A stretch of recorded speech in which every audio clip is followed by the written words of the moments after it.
అపోస్తలుడైన పౌలు హెబ్రీయులకు రాసిన పత్రిక 6వ అధ్యాయము 17వ వచనము నుండి 7వ అధ్యాయము 3వ వచనము వరకు. ఈ విధముగా దేవుడు తన సంకల్పము నిశ్చలమైనదని ఆ వాగ్దానమునకు వారసులైన వారికి మరి నిశ్చయముగా కనుపరచవలెనని ఉద్దేశించిన వాడై తాను అబద్ధమాడజాలని నిశ్చలమైన రెండు సంగతులను బట్టి ఉంచబడిన నిరీక్షణను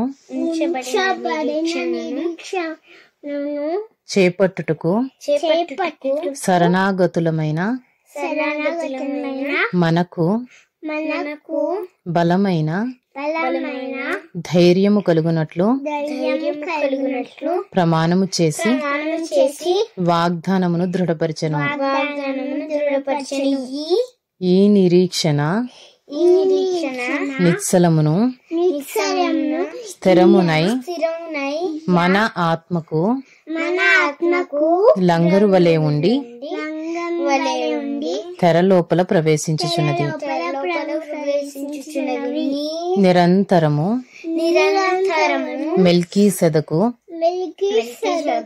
క్రమము చొప్పున ప్రధాన యాజకుడైన యేసు అందులోనికి మనకంటే ముందుగా మన పక్షమున ప్రవేశించెను. 7వ అధ్యాయము. రాజులను సంహారము చేసి తిరిగి వచ్చుచున్న అబ్రాహామును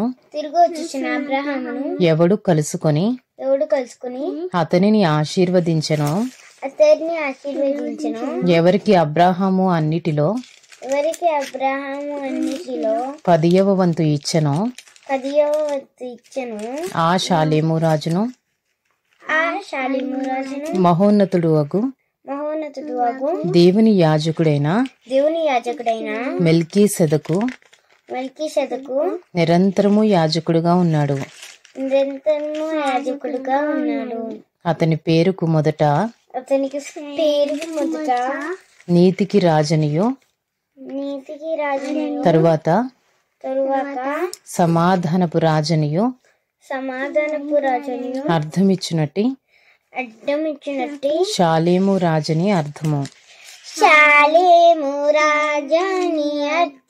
అతడు తండ్రి లేనివాడును తల్లి లేనివాడును వంశావళి లేనివాడును జీవిత కాలమునకు ఆది అయినను జీవమునకు అంతమైనను లేనివాడునయుండి దేవుని కుమారుని పోలియున్నాడు. Hebrews chapter 6 17 to chapter 7 3. So when God desired to show more convincingly to the heirs of the promise the unchangeable character of his purpose. He guaranteed it with an oath, so that by two unchangeable things in which it is impossible for God to lie, we who have fled for refuge, might have strong encouragement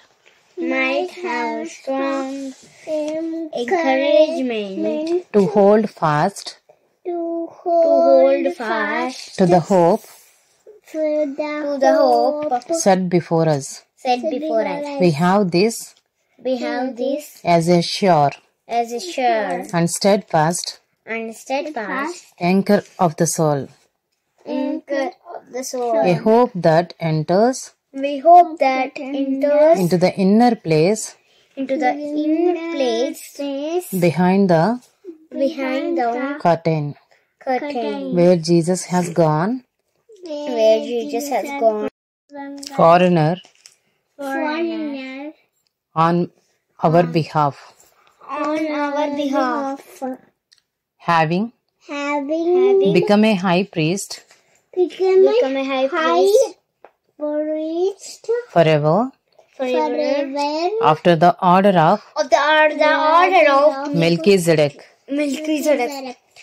Chapter 7. For this Melchizedek, King of Salem, priest of the Most High God,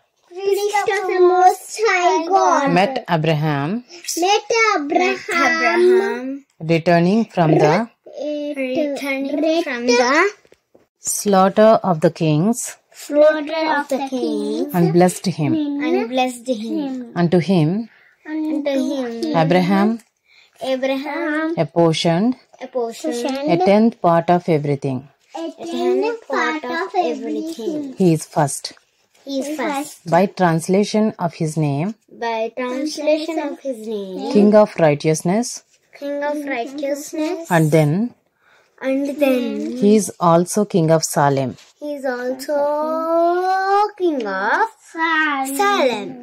That is King of peace. He is without father or mother